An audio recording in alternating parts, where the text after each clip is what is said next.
Welcome, Amanda. Thank you. You're gonna be talking about bee conservation. We're gonna have We're a having a conversation conversation. about bee conservation in Yeah. Utah.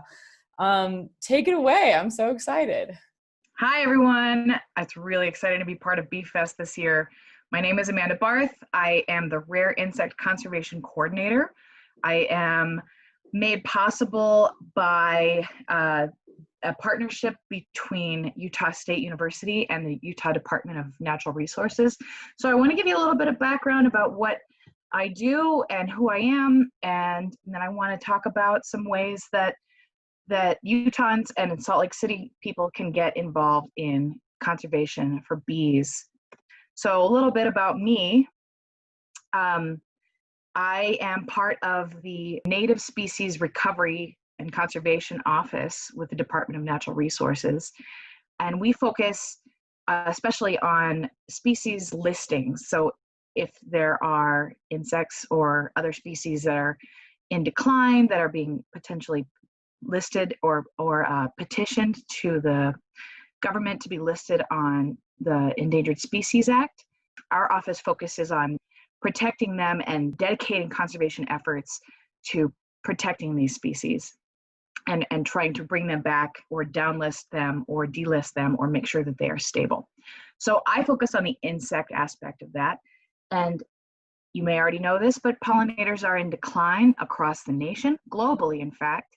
But pollinators are extremely valuable group of insects because they help maintain healthy ecosystems. They maintain diversity. And bees are such exceptionally efficient pollinators. And we have a huge diversity of bees in Utah. We have more than the rest of the country. We have at least 1,200 species that are described. And there are a number of bees that are in Utah only, but there are also a number of bees that are across multiple states and in a large range that are in serious decline. And a lot of them are bumblebees. So how do we get information to help drive these conservation efforts? We need data collection, and we need statewide, region-wide data collection, and community science is one of the best ways to do that. It really helps get people involved. It helps spread awareness, and people want to help. They just want to know what they need to do, right? So I'm here to help you, or I'm here to offer some information on how you can help. So another thing that you can do is get involved through habitat creation on your property.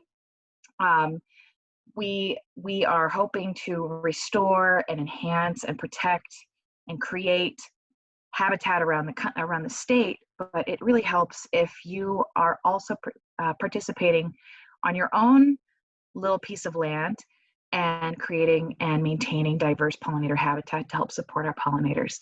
So, I'm here both on behalf of bees, but also on behalf of other insects, monarch butterflies, and there's some other butterflies that are declining in Utah as well. I have two programs that I want to share with you today. One is the Utah Pollinator Pursuit. This is a community science program that we developed through a partnership with the Department of Natural Resources, Wild Utah Project, and other nonprofit and academic partners to expand our understanding of rare insects in Utah, especially, like I said, monarchs and bumblebees. So in the last 2 years, this project has really taken shape, and we've received more than 1,000 observations of pollinators and habitat that they rely on. So we're also getting information about nectar resources and milkweed, and this has involved hundreds of volunteers. So we are so lucky. We're so grateful to have this kind of participation. 2020 is really the first year we expanded this to volunteers to look for bumblebees. And so far this year, we've gotten over 220 observations. And we've also gotten information for at least 11 species. And Utah might have 13, 14 different species, but we got 11 confirmed species observations. 11, of our 220, it encompasses 11 species. This is amazing. 11 because is bumblebee species 11 or? different bumblebee species of the 14 that Wow. we know, the 14 that we think we have in Utah. Oh, cool. I didn't Yeah, realize that there were more than one type of bumblebee. there are so many types of bumblebees. There are about 45 in North America alone. Wow. Yeah, so this is really helpful for us because the information that we had before this was super out of date. And we are especially looking for the Western bumblebee because, like I said, species listings are driving the work that we do. And the Western bumblebee has been petitioned for listing as threatened or endangered.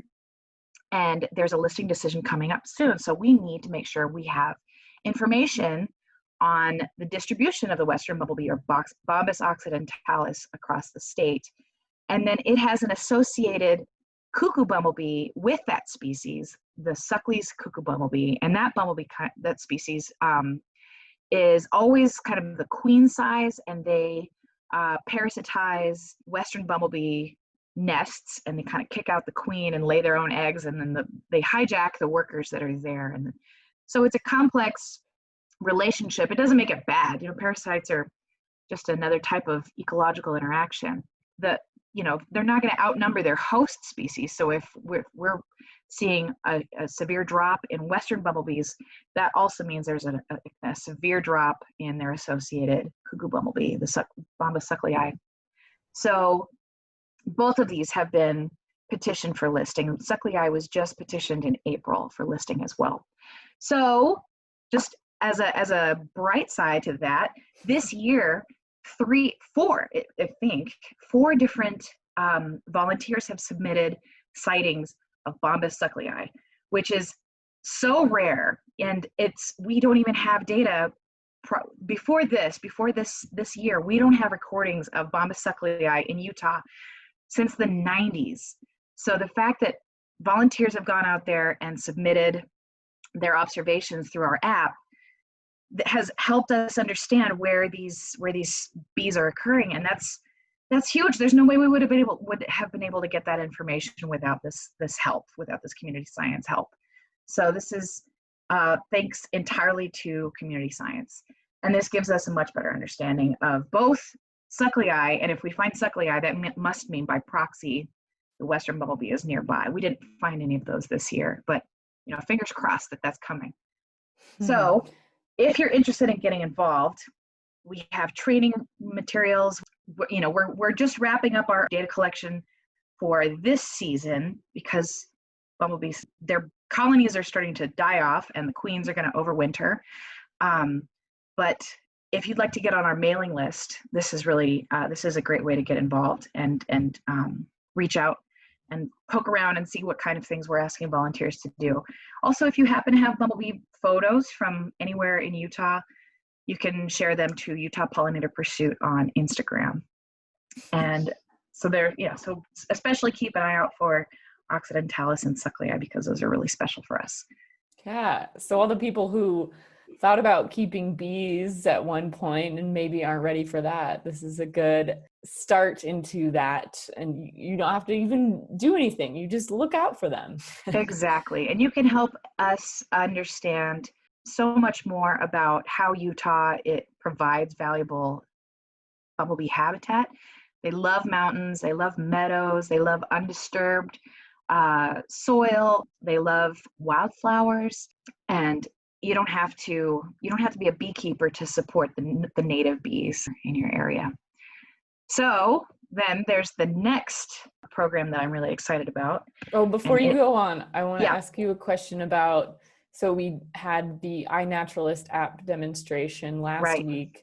Do you guys ever cross the data that comes in from iNaturalist, or is there any integration there?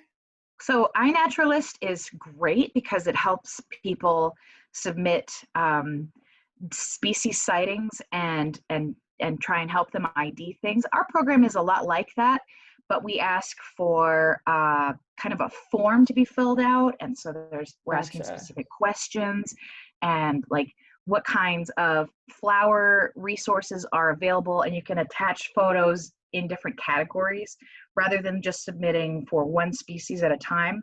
So of course the data that iNaturalist is collecting is also really valuable, and it's available. So you know, we're doing this on a Utah based, you know, level, but if the data that we collect, we also are making sure that we go through and confirm that what people submitted was a bumblebee. We confirm that the IDs that people, for the photos that people attach, and then we can share that information to a larger database. So those databases are also data scraping iNaturalist and Seek and other apps like that. So we're providing kind of a similar pool of information, but it's really helpful for the state to understand what the state has. And so bumblebees, I think I'm pretty good at identifying when I see a bumblebee. They're the biggest ones. They're the, you know, like big fluffy bums. Is that, like, I saw one that it just only had a black little butt though. So, and it was big and fuzzy like a bumblebee. Was that a bumblebee? You know, this is why photos are so helpful for data collection, because bumblebees are notoriously difficult to identify. Really? And they can vary across their range. One species can vary from one side of its range to the other, and workers within the colony can vary in size.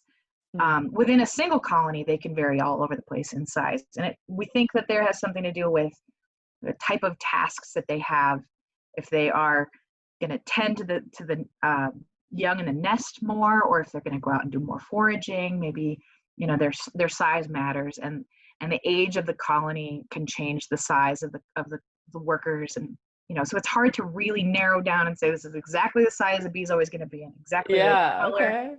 But if it's black and it's fuzzy, I mean, it could certainly be a carpenter bee. Those tend to be a little balder, but that's the thing. It's really helpful to have. Yeah, you got to know. Yeah. Okay, so I'm going to move on to the next one. So this is the next effort that I'm really hoping that we can accomplish this year. I'd like to rally Salt Lake into being on the map. We're putting Utah on the map as a Bee City USA, which is a program that's run through Xerxes Society, and it involves a series of actions that we all basically commit to, and then submit an application package saying that Salt Lake City has committed to this, and then we get a designation that it's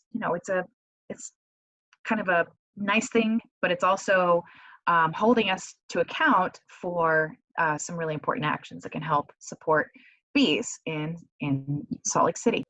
Bee City affiliates commit to creating and enhancing pollinator habitat, both on public land and on private land. So you can do it on parks, or you can do it in your own yard, business landscaping.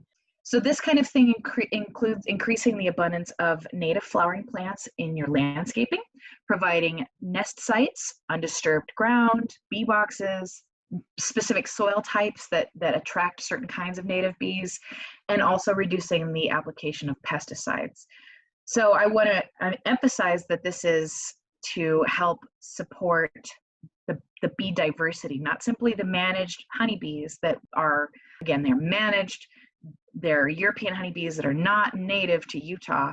So if we do things that support native bees, that is also going to help support managed honeybees, but it's not necessarily focused on managed honeybees. So you can also help by advocating for pollinator-friendly city practices and policies to council members and Mayor Mendenhall, and you can express your support for a Bee City designation and ask them to get behind this initiative. We have an advocacy committee getting started that we could really use some diverse voices on. We'd like to have a variety of perspectives. Also, hosting pollinator awareness events is something that I'm hoping that we can get Catalyst to be a partner on. To if we can rely on Bee Fest each year, this would be a great opportunity for us to promote pollinator awareness. and support resources that people need to create habitat and minimize impact to our pollinator diversity. And so last but not least, we need to submit an application package, and I'm on that. This is my initiative. So this application is due in February, and so it'd be great to know if there are folks interested in supporting these events. And if you are and you want some resources on it, please email me at abarth@utah.gov. If you're interested in putting pollinator habitat on your property or incorporating it into your business landscaping, or you want to help us reach out to the city for support, or if you want to join our Bee City committee because it's fun that it rhymes. I'm surprised that we're not already on it for being a Bee City. Good job, Amanda, for getting the ball rolling. I know there are people that are on, I'm not alone in this. Thank you though.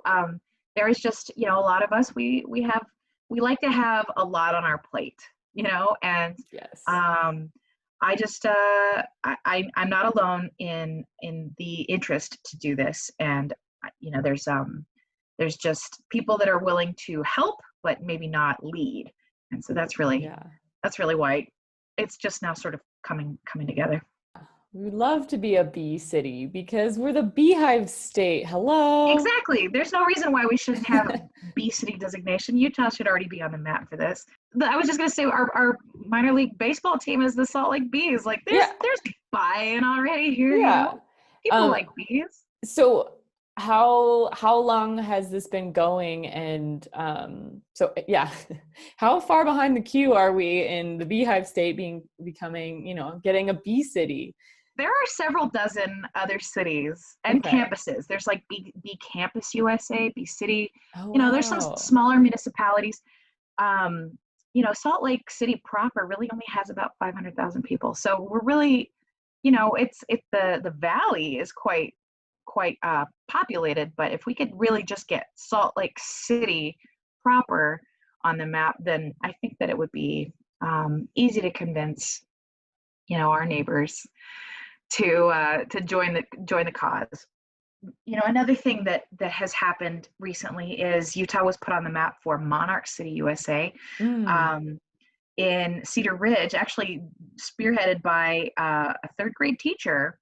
Wow. Who got her class going, and she really spread a lot of really wonderful information. She got the mayor on board, and they got their town designated as a Monarch City USA, and it just shows commitment, and it's a great example to set. It's a point of pride for the city, and it's a great way to put out information signs that say this is what we're doing, and people are proud of that. It's a way to bring community together around it. I mean, I think if any state should be promoting bee diversity, it should be the one with the most bee diversity. Yeah. Like I said, pollinator diversity helps maintain healthy ecosystems. So if we value that, and I think we do, we can sort of get recognized for our efforts, to protect our bees.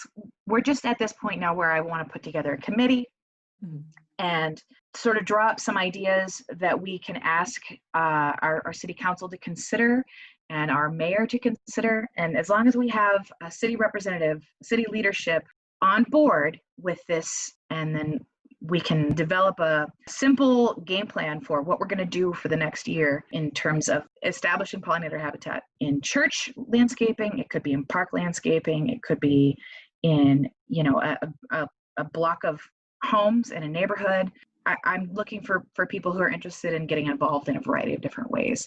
So if you have the ability to put habitat in, let me know. If you have the ability to reach out to the city council or the mayor, let me know and we'll talk. If you're interested in being part of this committee, let me know. And these are things that we can put together. We are stronger in numbers. So I can't do this by myself. I'm in. Your first great. Bee City committee member, or you probably already have others already, but I'm in. I have two others, but thank you. But as many people as possible is great. Yeah. So yeah, send me an email. It'd be really great to hear from you. Well, thanks so much, Amanda, for coming in and talking about all the ways we can, do something towards bee health. Because we all hear about how, oh, the pollinators are dying. And then, Yeah. the message gets muffled when it's all about what's wrong with the situation. But, Yeah.